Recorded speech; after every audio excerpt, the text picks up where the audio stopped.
Bom, hoje é 29 de agosto, né? Um dia muito especial. É o dia de comemoração de Bezerra de Menezes, nascimento de Bezerra de Menezes. Bezerra de Menezes desencarnou em abril do ano 1900. Então nós estamos no ano 2018, portanto cerca de 118 anos atrás, 119 anos atrás, né? Mas quem foi essa figura? Importante nós sabermos. O que representa Bezerra de Menezes para nós? Por que nós comentamos tanto na casa espírita? Algumas casas homenageiam com nomes de sala, essas coisas, não é? Então, Bezerra de Menezes é um espírito que foi político. Foi político. A gente tem tanta ojeriza hoje dos políticos, não é? Mas ele foi político. Ele trabalhou por 2 mandatos num cargo semelhante ao deputado federal hoje. Mas deixou muitas leis, muitos projetos de lei ao seu tempo. Se alguém tiver curiosidade de saber os seus trabalhos, as suas obras, basta mandar uma carta para a biblioteca do Congresso Nacional e eles mandam um livro dos feitos realizados pelo Bezerra de Menezes. Então é muito interessante porque tem coisas lá tão curiosas, a gente parece que volta no tempo, tem coisas assim inéditas, né? Vou dar um exemplo para a gente mais ou menos entender. Ao seu tempo, as pessoas não compravam em mercearias. Não faz muito tempo, né, que a gente parou com as mercearias. No meu caso, talvez uns 500 meses atrás, 600, né? Mas a gente comprava na mercearia e ia tirando com uma caderneta. E aí no final do mês a pessoa recebia e ia pagar a caderneta. E aí tinha um problema, porque toda vez que ia pagar, a pessoa sempre vinha com notas inteiras, notas grandes. E o dono da mercearia, coincidentemente, nunca tinha troco. E aí ele vendia mercadorias compulsoriamente para a gente completar aquele valor, para ele não precisar dar o troco para a gente. Então Bezerra fez uma lei em que o dono do estabelecimento tinha a obrigação de ter troco, especialmente nessas épocas, nas épocas que ele recebia as cadernetas, porque ele alegava que as pessoas tinham poucos recursos e não podiam comprar coisas que elas não precisavam. E aí eles recebiam o troco para fazer compras em coisas que fossem mais úteis, que muitas vezes a mercearia não vendia, não é? Então, às vezes, uma coisa que todo dia a pessoa precisa, alguma coisa nesse sentido, então a pessoa recebia o troco e não era obrigado a comprar até completar a nota. Isso foi uma coisa que hoje parece ser tão simples, né? Hoje a gente vai lá com o cartão, eles colocam tudo no centavo, tudo certinho, né? Então hoje é bem diferente, mas ao seu tempo as coisas eram dessa forma. E ele se preocupou também com problemas de estrada de ferro, ele também patrocinou parte de uma estrada de ferro. Ele trabalhou no Rio de Janeiro, que é onde era a sede do governo. A sede do governo ficou no Rio de Janeiro até a mudança que foi para Brasília, não é? Aí eles construíram lá o Congresso Nacional, o Senado, e ficou no Rio de Janeiro até esse tempo. Bom, todo mundo já ouviu falar que Bezerra foi um médico, todo mundo sabe disso, não é? E ele tinha um preceito interessante sobre medicina, porque ele dizia o seguinte, que o médico que procurasse saber antes de atender o seu paciente. Porque também naquele tempo muitas pessoas moravam muito longe e eles vinham, não é, para as cidades maiores procurar um médico para atender um sítio, num lugar distante. Às vezes uma pessoa estava lá tendo um problema difícil de ser resolvido, então eles procuravam um médico nesse sentido. Então ele dizia o seguinte, que o médico, por exemplo, que primeiro quer saber de que forma que vão levá-lo, se ele vai de cavalo, se de charrete ou de carroça, se ele não para uma refeição para atender a um chamado urgente, se ele pensa nos recursos que ele pode receber com esse chamado. Então ele dizia que estes não eram médicos, eles eram negociantes da medicina. Olha só que interessante. Mas isso foi naquele tempo. Hoje as coisas mudaram bastante, não é? Hoje os médicos não estão mais preocupados com isso, não é? Não estão tão preocupados mais com isso, até porque eles têm lá os seus consultórios, não é? não atendem telefone, não fazem nem consulta assim entre amigos, né? Vamos imaginar que tivesse algum médico aqui. Tem algum médico? Mesmo se tiver, ele também não vai falar que é. Porque eles detestam dar consulta, né? Assim, para amigos. A gente fica até constrangido, às vezes fala, doutor, que bom que eu te encontrei. A coisa mais difícil que tem é a gente poder fazer isso. Não sei se vocês também têm essa dificuldade. Eu conheço vários médicos e eu não tenho essa liberdade. Inclusive médicos que eu conheci desde criança, né?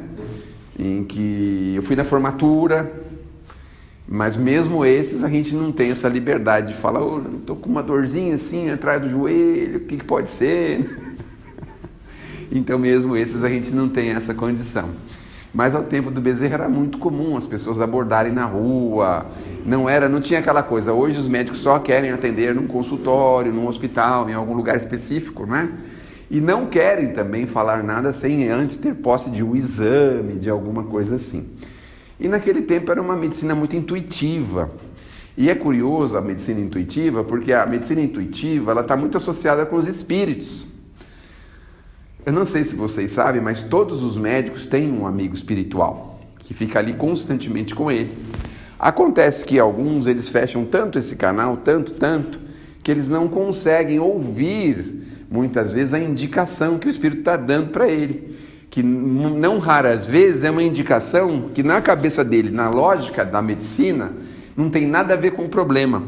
Eu me lembro com muita clareza um amigo que ele foi fazer uma consulta porque ele estava com uma dor muito grande no pescoço. E aí os médicos examinavam, está inflamado, tal músculo, tal coisa e tal. E aí ele usou de um artifício também antigo, porque antigamente as pessoas gostavam mais dos médicos mais antigos, não é? Eles gostavam mais, porque os médicos mais antigos já tinham uma vivência, já tinham conhecimento, não é? E aí deram remédio para aquela inflamação no pescoço, na garganta e aquela coisa. E aí ele resolveu consultar um senhor que era um médico antigo. E chegando lá, o médico olhou a garganta dele e falou, o senhor está com câncer de próstata. Ele falou, mas o que tem a ver a minha garganta com a próstata? E o pior é que ele estava mesmo. Então, naquele tempo era muito mais comum essas consultas assim, auriculares, por assim dizer. Mas o Bezerra passou por aqui, foi um espírito emérito, conhecido. Ele chegou ao fim da sua vida numa condição muito triste financeira, porque ainda hoje existe no Rio de Janeiro um consultório e embaixo tem uma portinha comercial. Nessa portinha comercial tinha uma farmácia. Então as pessoas subiam lá até o seu consultório e se consultavam. Não raras vezes, na maioria das vezes, pessoas muito, muito, muito carentes. Porque se hoje é difícil uma pessoa carente conseguir uma consulta médica, imaginem há 200 anos atrás. Era muito mais. E ele atendia todo mundo. Então vocês imaginem a fila que ele atendia de gente, porque provavelmente era um dos poucos e únicos que atendiam pessoas carentes na sua época. E o pior não era isso. O pior é que ele atendia, fazia a receita e dependendo do código que ele colocava na receita, o farmacêutico já sabia se era para cobrar ou não. Então ele põe um código na receita, o farmacêutico lia, aviava, às vezes fazia ali uma fórmula, alguma coisa, não é? E aí a pessoa perguntava, falava que não podia pagar, ele falava, não tem problema nenhum, está aqui anotado realmente, pode deixar, está tudo certo, uma cortesia aqui do trabalho. Mas na verdade o farmacêutico colocava o remédio na conta do Dr. Bezerra. Então ele começou a ficar devendo para esse farmacêutico muitos recursos, muito dinheiro, começou a ter até dificuldade para pagá-lo. E logo lá na frente, no limiar da sua vida, ele já quase não tinha mais recursos. O farmacêutico pediu para não fazer mais isso, porque ele não podia mais cobrá-lo, ele sabia que ele não tinha mais recursos. Então ele começou a dispor de bens pessoais para que as pessoas aviassem as receitas. Então conta-se até que num determinado momento, assim, ele estava muito entristecido porque ele não sabia como fazer com que a pessoa conseguisse aquele remédio. E aí ele olhou para a mão, foi dar um abraço na pessoa, olhou para a mão e viu a pedra, né? Se não me engano é verde, né? A pedra da medicina, não sei qual que é. Vermelha, não sei se é vermelho ou se é verde. Ele viu a pedra do anel e ele empenhou o próprio anel para que a pessoa tivesse o medicamento, o remédio que precisava. Bom, ele teve diversos percalços, diversos problemas. Para ele se declarar espírita 200 anos atrás foi um horror, né? 200 não, há 150 anos atrás, mais ou menos. Foi um horror. Por que foi um horror? Porque a doutrina espírita era perseguida por todas as pessoas que se diziam católicas, se diziam religiosas de outras religiões. Então eles perseguiam demais os espíritas. E ele resolveu fazer isso num ambiente público, diante de todos os seus amigos. Ele fez uma reunião, chamou todo mundo lá e fez uma declaração que ele era espírita, diante de toda uma plateia de pessoas de tudo quanto é tipo de nível, né? Então tinham médicos, tinham oficiais do exército, tinham pessoas conhecidas dele. Ele trabalhou como médico também para o exército, né? Ele foi militar e depois ele largou a carreira militar e aí prosseguiu como espírita. Como espírita ele teve também muitos problemas, porque hoje numa casa espírita igual a nossa aqui, eu digo nossa porque eu venho de vez em quando, mas igual a de vocês aqui, né?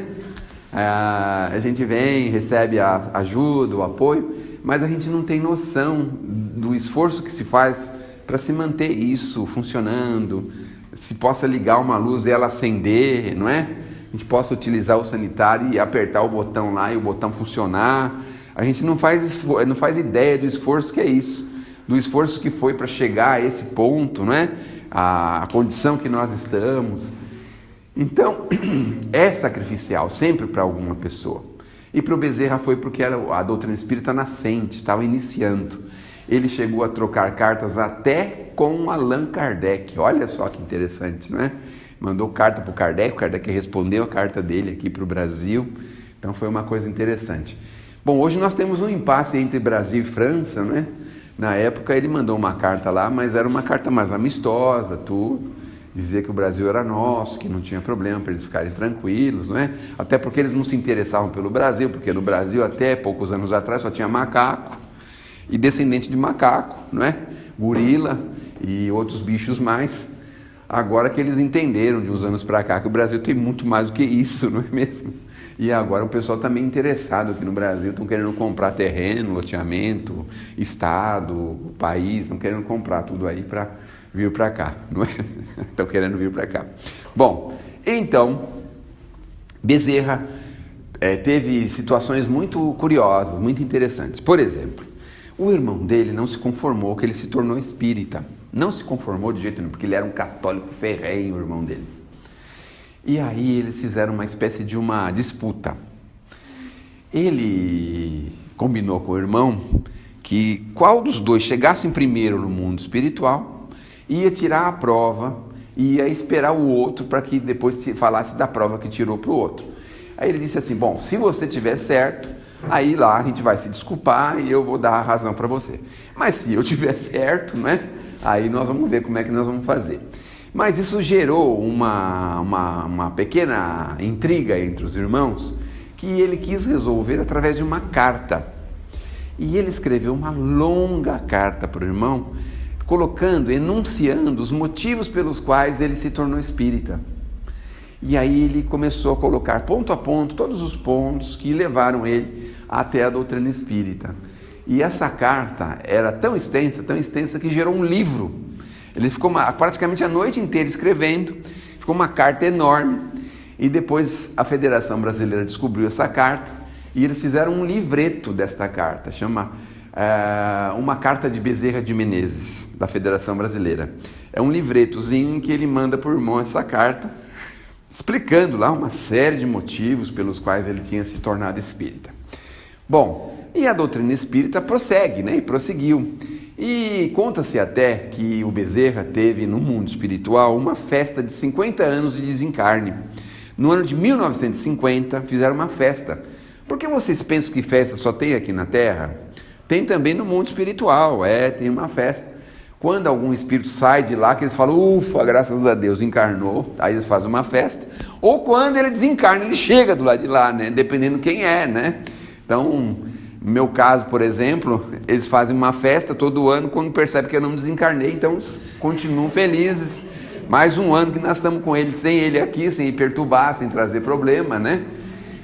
Mas algumas pessoas são festejadas quando chegam no mundo espiritual. E aí, em 1950, fizeram o jubileu de ouro do desencarne do Bezerra e fizeram uma festa em sua homenagem. E a festa, eu fico imaginando, vamos imaginar agora, fazer uma força de consciência para a gente tentar imaginar como é que é uma festa no mundo espiritual. Aqui, a gente sabe que teria salgadinho, que teria refrigerante, né? Alguns mais exaltados teriam até, sei lá, talvez uma champanhe, uma cerveja, sei lá, né? Mas e no mundo espiritual? Como é que será que é a festa, não é? Aí eles... tem tipos de água, né? Tem água gaseificada, tem água tirada do meio da mata, tem água tirada de outros lugares, não é? Então deve ser assim, as bebidas devem ser água de tudo quanto é tipo de jeito, não é?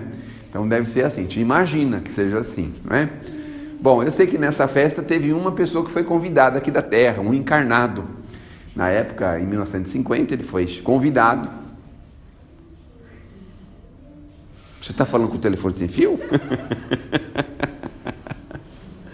Ele foi convidado, o único encarnado convidado para esta festa foi Francisco Cândido Xavier. Ele foi convidado. Quando ele chegou lá na festa, ele disse que viu Bezerra, estava lá muita gente, assim, né? Ao redor dele, conversando, aquela coisa toda.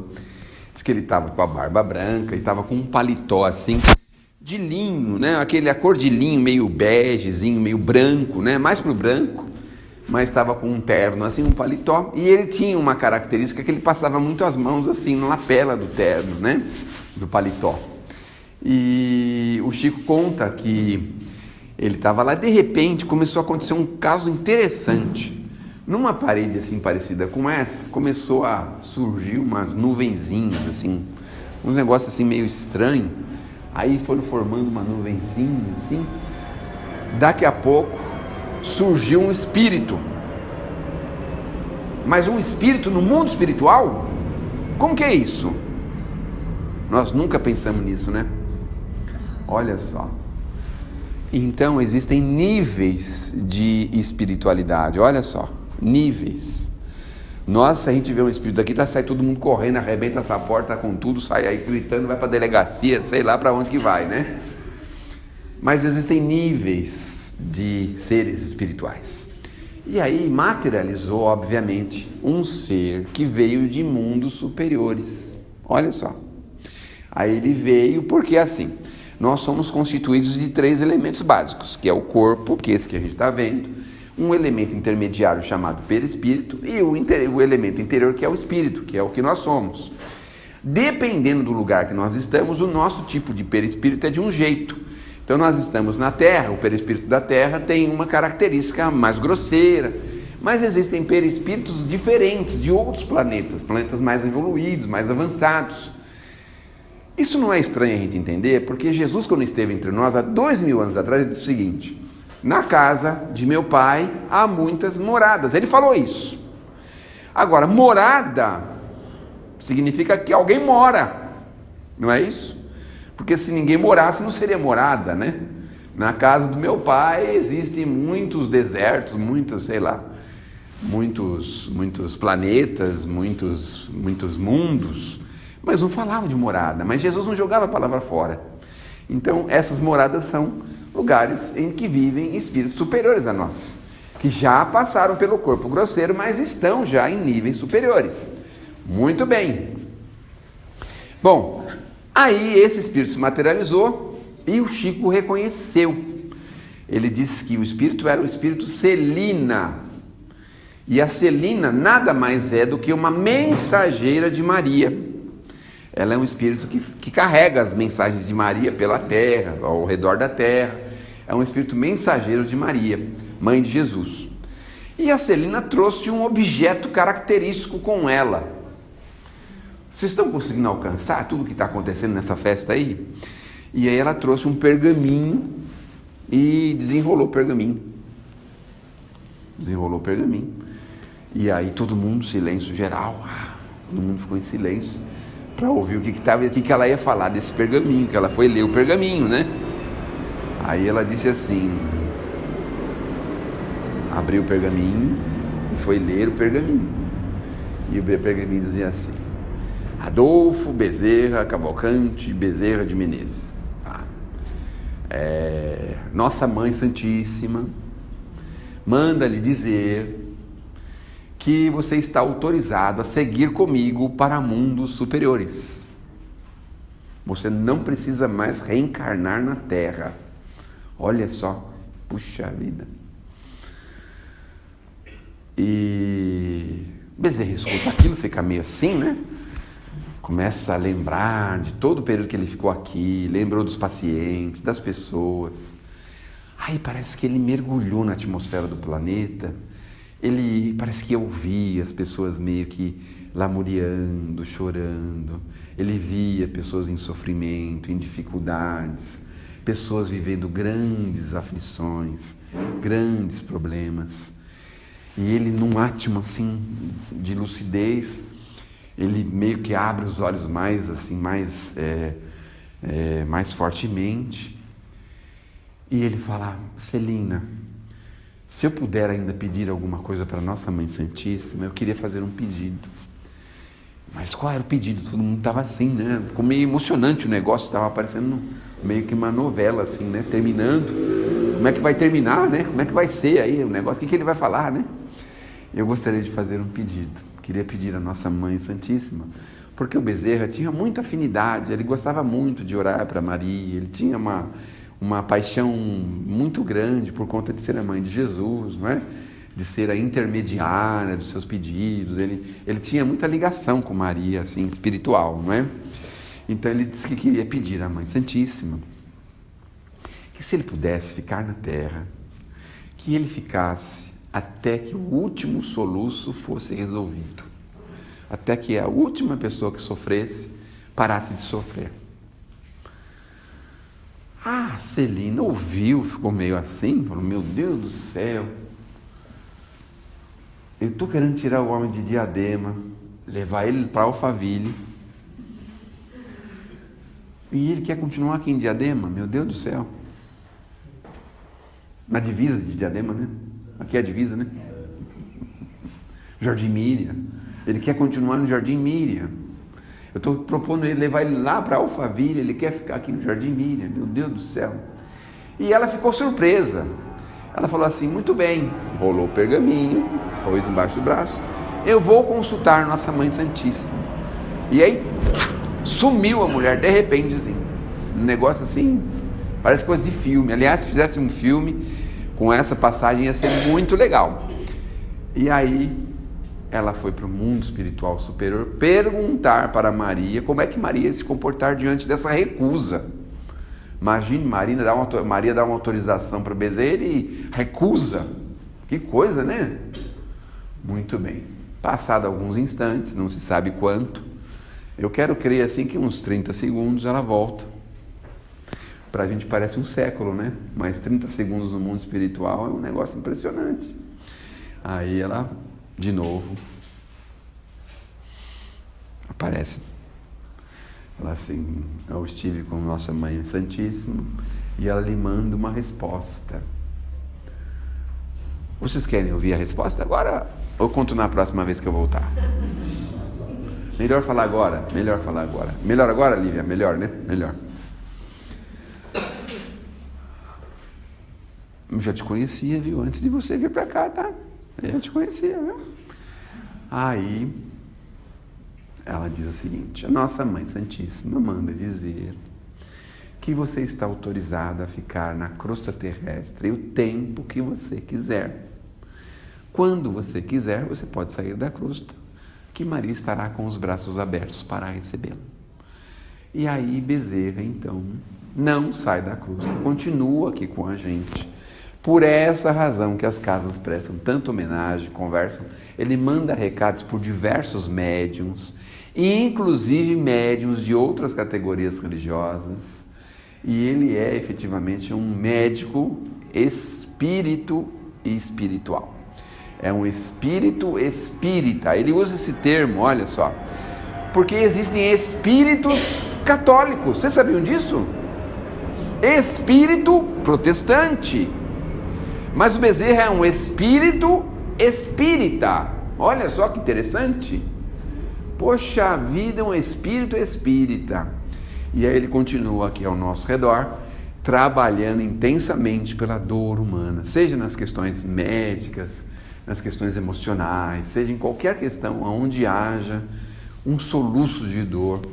As pessoas já acostumaram, muitas pessoas que já o conhecem, pedem muito a sua ajuda. Tanto isso é real, que foi ele que criou-se, não é? Uma espécie de legião, um grupo, uma espécie de grupo de espíritos que atuam em seu nome. Então, como ele não pode estar em todos os lugares ao mesmo tempo, então algumas pessoas atuam em nome dele. Então, é assim, mais ou menos assim. A polícia militar, por exemplo. A gente tem um policial militar, nós não estamos com o chefe da polícia militar aqui, mas nós temos um policial militar que representa ele, né? É um exemplo assim meio esdrúxulo, mas só para a gente ter uma ideia, né? Então, por exemplo, coisas do governo, né? Não é o próprio governo que está aqui, não é o próprio presidente que está fazendo, mas é um representante do governo. Então, esses espíritos trabalham em muitas frentes, em muitas direções, e Bezerra tem, assim, uma legião de espíritos que trafegam pelo Brasil inteiro, até fora do Brasil, para atender as pessoas em sofrimento, em dificuldades. E dizem que esse grupo só aumenta porque as pessoas que têm um pouquinho de capacidade, um pouquinho mais de amor, elas fazem questão de fazer parte desse grupo para trabalhar com Bezerra. Porque, obviamente, é um espírito de muito amor, de muita evolução, que com certeza sabe lidar com grupos de pessoas, de espíritos, não é? Para o bem comum, para o bem maior. Então nós temos diversas casas espíritas com o seu nome, temos diversos trabalhos com o seu nome, temos diversos segmentos de Bezerra de Menezes, inclusive em outras categorias religiosas. E ele sempre está aí, muito atento aos problemas do Brasil, muito atento aos problemas que, obviamente, a gente tem vivido aí nos últimos anos, muito atento ao nosso futuro. Então eu tenho certeza absoluta que ele continua trabalhando mesmo nessas casas onde a gente não tem a menor noção que possa ter ali um espírito de luz trabalhando. Então é justamente aí que está a necessidade, é justamente aí que está Bezerra com o seu grupo de trabalho, representando Jesus, representando Maria, representando o mundo espiritual, que está sempre muito atento às coisas que acontecem com a gente aqui na Terra. Às vezes a gente vive aqui com aquela ideia de que nós estamos aqui e que a vida é desse jeito mesmo, que não tem ninguém olhando, não existe nenhum planejamento, não existe nada. E a gente pensa que nós estamos vivendo assim, meio que à deriva. Não é? A deriva significa estar num mar sem uma direção, sem uma rota. Mas isso é um engano nosso, porque os espíritos estão muito atentos, especialmente com o Brasil, que não pode deixar de ser o hospital do planeta. O Brasil é o hospital do planeta. Vocês sabiam? É o hospital do planeta. Eu não posso dizer, no hospital tem o quê? O que tem no hospital? A maior parte é de doentes, que somos nós, né? Aqui no Brasil, nós somos doentes, nós temos uma espécie de doença moral. Mas no hospital também tem médicos, tem enfermeiros, não é? Tem faxineiro, tem todo esse tipo, tem um grupo de pessoas. O Brasil não pode deixar de ser isso. É por essa razão que os nossos irmãos vizinhos ao Brasil ou distantes do Brasil têm assim uma ligação muito forte. Nós temos raízes europeias aqui, muito esparramadas, temos raízes de todas as partes do mundo, porque todas as pessoas que pensam ou pensaram em entrar no Brasil de uma forma indelicada, acabam reencarnando aqui para ver o quanto é bom morar no Brasil e viver no Brasil, não é? E aí eles não se conformam, sabe o que eles fazem? Eles querem mudar do Brasil, reencarnam aqui com pouca idade, querem ir para a Inglaterra, para a Espanha, para os Estados Unidos, para o Japão, não querem ficar aqui. Teve gente que já tentou invadir, e aí fala, você quer invadir o Brasil? Então reencarna lá, você vê como é que é, você acha que é bom, né? Que é muito, muito bom. Aí reencarna aqui e fala assim, meu Deus do céu, mas que lugar atrasado. Meu Deus do céu, quem é que aguenta? Meu Deus do céu, que bagunça. Meu Deus do céu, eu tenho que ir para um lugar mais organizado. Aí eles querem mudar daqui. Entenderam por que eles mudam? por causa disso. Porque as Pleiades maiores espirituais não permitem essa invasão ao Brasil. Agora, recentemente, a gente teve aí uma conversa meio estranha, não é? Vocês nem imaginam a repercussão que deu isso, não é? Porque as fileiras de Ismael estão muito atentas. E é muito provável que a gente tenha esses mesmos interessados aí no nosso Brasil reencarnar lá dentro da floresta mesmo, né? Talvez na condição de indígenas, né? Para eles verem como a nossa terra é rica, quantas riquezas tem. Tem muito leão, leopardo, né? Tem rinoceronte, tem bastante bicho lá, que é para mostrar para a gente como eles gostam dos direitos humanos, né? Por exemplo, um leão está na sua frente, você conversa com ele e fala: mas meu filho, você não respeita os direitos humanos? Ele fala: eu respeito sim, mas depois do almoço. Aí ele almoça a gente, ou janta, né? Então a gente vai entender, não é? Que nós precisamos às vezes entender como é que essas coisas funcionam sentindo na pele. É assim que funciona. Bom, Bezerra de Menezes tem histórias fantásticas. Tem um livrinho chamado Lindos Casos de Bezerra de Menezes. Tem coisas fabulosas, maravilhosas. Bom, vamos contar umas fofocas do Bezerra, senão a gente não vai ficar sem graça a nossa palestra, né? Porque fica muito melhor quando a gente conta umas fofocas, né? O Bezerra de Menezes casou com a irmã da esposa. Ele perdeu a esposa, ele casou com a irmã. Olha só. Mas eu sei por quê. Porque ele não queria ter duas sogras. Ele só queria ter uma. Mas teve fatos tristes também. Por que teve fatos tristes? Porque ele perdeu quase todos os seus filhos com desencarne, que desencarnaram antes dele. Então teve diversos filhos e perdeu muitos deles com problemas diversos de saúde e outros mais. Aí você imagina, né? Um próprio médico não consegue ajudar o próprio filho, não é? Não consegue. Tem um caso que é muito curioso e é muito interessante, de um dos filhos que tinha uma obsessão, que é aquela influência espiritual profunda. E à época de Bezerra, as pessoas tratavam os obsediados como loucos e colocavam eles em manicômios.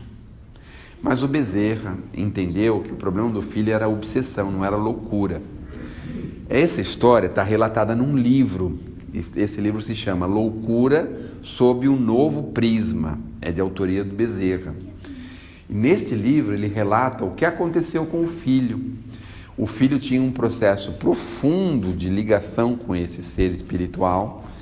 Ele não conseguia dissuadir esse espírito de abandonar aquela perseguição ferrenha, porque esse espírito, na verdade, ele não queria o filho, mas ele queria o próprio Bezerra. Mas como o Bezerra deu um salto de evolução muito alto, ele não conseguia alcançar o Bezerra. E aí, algumas inteligências fantásticas que tem, não só na Terra, mas também no mundo espiritual, falaram assim: se você quer atingir o pai, cuida do filho, porque assim você atinge o pai por via reflexa. E aí ele se apegou a esse filho por imperfeições que todos nós temos, e aí criou-se esse problema. O filho tinha lá derivações mentais, tinha uma série de consequências mentais que a medicina o tinha catalogado como louco.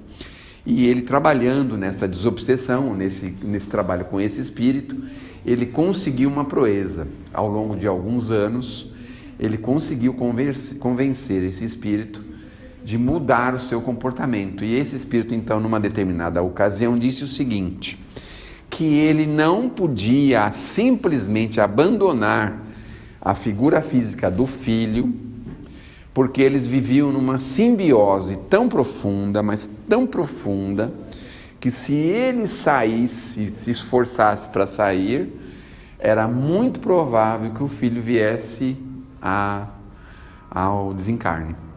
De tão profunda que era essa simbiose. Então, ele continuou com um filho, mas numa condição não como perseguidor, mas numa condição como amigo, num processo de evolução, num processo em que levou o filho também a crescer espiritualmente. Os dois fizeram isso. É mais ou menos uma coisa meio parecida com essas crianças que nascem presas uma na outra, né? São os gêmeos chipófagos, é assim que fala o nome? Tem? Chipófagos, né? Eles nascem às vezes com a cabecinha grudada no outro, e às vezes o processo de separação muitas vezes leva ao óbito um ou às vezes os dois. Hoje a medicina avançou bastante, tem visto aí alguns casos com sucesso, mas é um problema gravíssimo para a medicina resolver isso, que às vezes eles têm um órgão só para os dois, tem coisas assim que é muito estranha, né?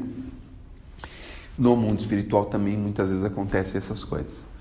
Mas essa conversa é muito pesada, né? Vamos falar uma última conversa mais leve. E a última conversa mais leve do Bezerra de Menezes, deixa eu achar uma aqui que é muito boa. Antes de ser espírita, ele não acreditava nos espíritos. E aí ele conheceu um senhor, a primeira esposa estava muito doente. E aí ele mandou um bilhetinho para um amigo que era espírita, para não revelar nada, não falar nada, porque ele não acreditava, mas ele mandou o amiguinho levar lá para um médium que tinha lá no Rio de Janeiro. E o médium então escreveu um bilhete de volta para ele. Ah, senhor Adolfo Bezerra de Menezes, o senhor não precisa se identificar para mim saber quem é o senhor, né? Então, sua medicina não consegue curar sua esposa, não é mesmo? Por isso está me consultando, né? E começou a tirar ele, né? Vamos dizer assim, na linguagem técnica popular moderna. E aí o que aconteceu? Aconteceu que ele falou assim, a sua esposa vai se curar com, se eu não me engano, era babosa. Babosa é aquela planta meio gosmenta, né? O pessoal usa muito no cabelo e tal. Mas ele pediu para fazer alguma coisa com essa babosa e realmente ele fez e a mulher curou. Olha só que coisa interessante, né? Então, isso foi um dos tijolinhos para ele começar a entender melhor a doutrina, acreditar melhor. Até que ele recebeu um livro chamado O Livro dos Espíritos, que eu recomendo a vocês que nenhum de vocês leiam, porque este livro é perigoso. As mais altas inteligências do Brasil e da Terra não gostam, não leem este livro, não querem ler este livro. Vou explicar por quê. Porque quando a gente lê com um interesse esse livro, a gente cai numa armadilha terrível. Uma armadilha. Por quê? Porque se você lê esse livro, você não consegue voltar para trás. Você só consegue ir para frente e pensar, meu Deus, e agora? Eu vou ter que me renovar, vou ter que me melhorar, vou ter que me sacrificar, você está lascado. É uma armadilha terrível.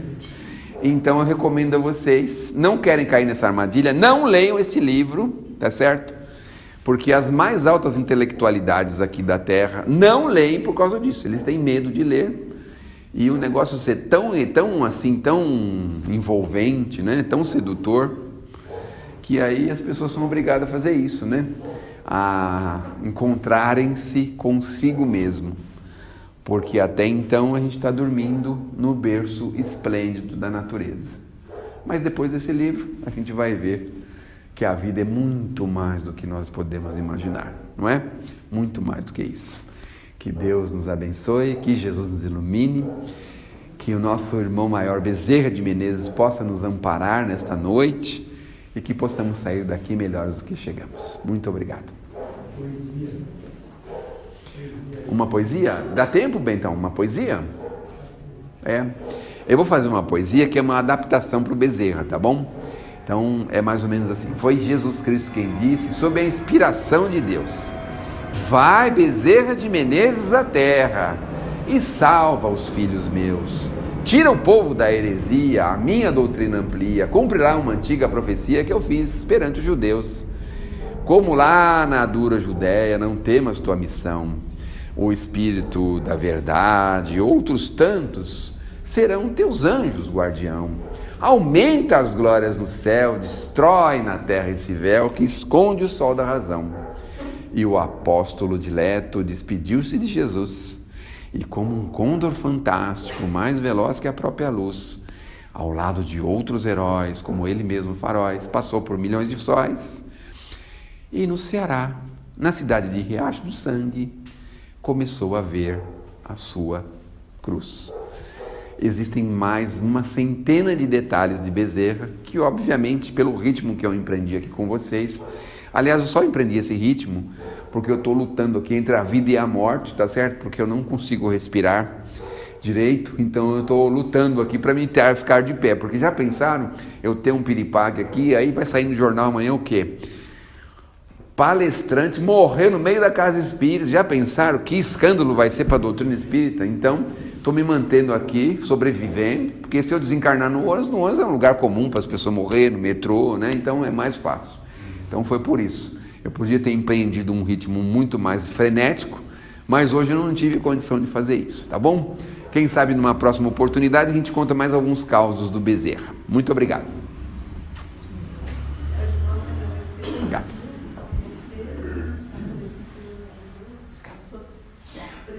Obrigado.